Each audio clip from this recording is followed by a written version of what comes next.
News, सच जरूरी है। नमस्कार, एमएनएस न्यूज लाइव में आप सभी का स्वागत है। मैं हूं आपके साथ आंचल। तो आइए देखते हैं देश और दुनिया की तमाम बड़ी खबरें। हिजबुल्लाह ने ली इजरायल पर मोर्टार हमले की जिम्मेदारी, कहा लेबनान से किया अटैक।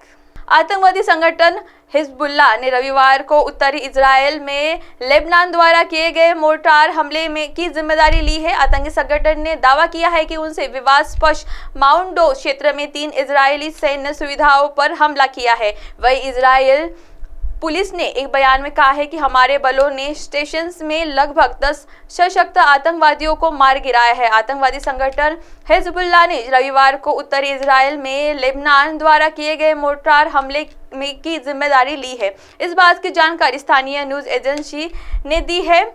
आतंकी संगठन ने दावा किया है कि उनसे विवादास्पद माउंट डो क्षेत्र में 3 इजरायली सैन्य सुविधाओं पर हमला किया है। इजरायली रक्षा बलों ने कहा है कि उनसे तोपखाने के हमलों से जवाब दिया, लेकिन कितना नुकसान हुआ है इस बात की स्पष्ट जानकारी नहीं है। हिजबुल्लाह ने ठिकानों पर किया हमला। गौरतलब है कि गोले लेबनान सीमा पर विवादित माउंट डो क्षेत्र में गिरे हैं। आईडीएफ ने कहा है कि उसके क्षेत्र में हिजबुल्लाह बुनियादी ढांचे के खिलाफ ड्रोन हमला किया है। एक सैन्य सूत्र के मुताबिक यह स्थान आतंकवादी समूह द्वारा महीनों पहले इजरायली क्षेत्र में स्थापित किया गया एक तंबू था। हालांकि इस हमले को लेकर चोट या क्षति भी कोई रिपोर्ट सामने नहीं आई है। सेना ने एक बयान में कहा है कि आईडीएफ इस प्रकार की संभावना के लिए तैयारी कर रहा है और इजरायली नागरिकों की सुरक्षा सुनिश्चित करने के लिए सभी क्षेत्रों में और किसी भी समय आवश्यकता कार्रवाई जारी रखेगा। आइए बढ़ते हैं अगली खबर की ओर।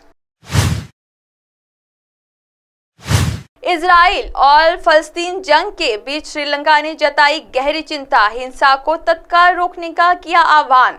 श्रीलंका ने रविवार को हमला द्वारा इजराइल के खिलाफ बड़े पैमाने पर किए गए हवाई हमले पर गहरी चिंता व्यक्त की है। इस हमले में अब तक एक श्रीलंकाई को मामूली चोट आई है। श्रीलंका के विदेश मंत्रालय ने कहा है, हम उन सभी लोगों के प्रति गहरी संवेदना व्यक्त करते हैं जिन्होंने अपने प्रियजनों को खोया है। हमास द्वारा इजराइल के खिलाफ बड़े पैमाने पर हमले किए गए। श्रीलंका ने रविवार को इजराइल और फलस्तीन के बीच हिंसा पर गहरी चिंता व्यक्त की है। श्रीलंका के विदेश मंत्रालय द्वारा जारी एक बयान में कहा गया है कि श्रीलंका इजराइल और फलस्तीन में हमलों और हिंसा में वृद्धि और इसके परिणाम स्वरूप होने वाली जान माल की हानि से बहुत चर्चित है। श्रीलंका ने हिंसा को तत्काल रोकने और सभी पक्षों से नागरिक हताहतों को रोकने के लिए अधिकतम संयम बरतने का आह्वान किया है। श्रीलंका ने व्यक्त की है गहरी संवेदना।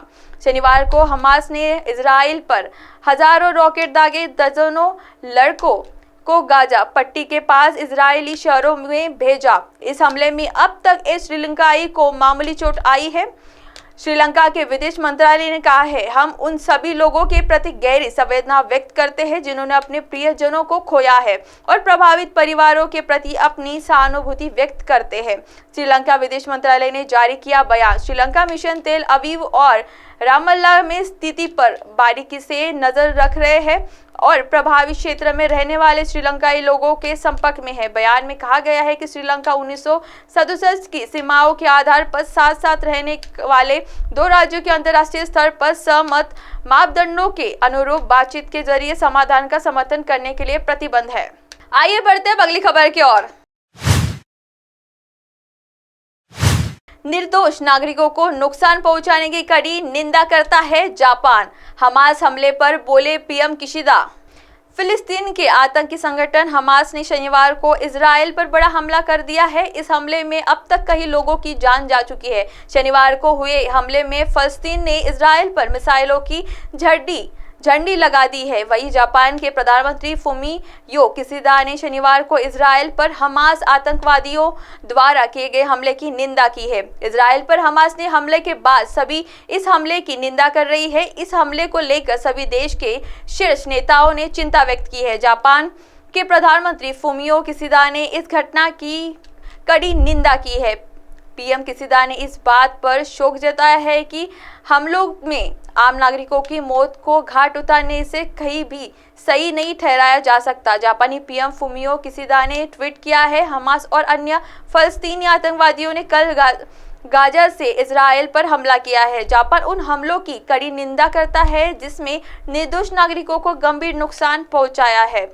मैं शोक संतप्त परिवारों के प्रति अपनी संवेदना व्यक्त करता हूं और घायलों के प्रति हार्दिक सहानुभूति व्यक्त करता हूं। आतंकवादियों द्वारा कथित तौर पर लोगों का अपहरण कर लिया गया था। जापान ऐसे कृत्यों की कड़ी निंदा करता है और उनकी तत्काल रिहाई का आग्रह करता है। जापान गाजा में हताहतों की संख्या को लेकर भी काफी चिंतित है। सभी संबंधी पक्षों को भी अपनी संयम बरतना चाहिए।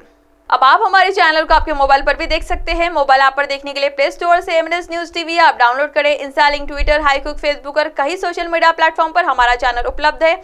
आप हमारे चैनल को लाइव भी देख सकते हैं www.mnsnewstv.com पर। फिलहाल वक्त हो चला है दर्शकों ब्रेक का। ब्रेक से लौटने के बाद देखिएगा देश और दुनिया की तमाम बड़ी खबरें। बने रहिए MNS न्यूज के साथ। नमस्कार।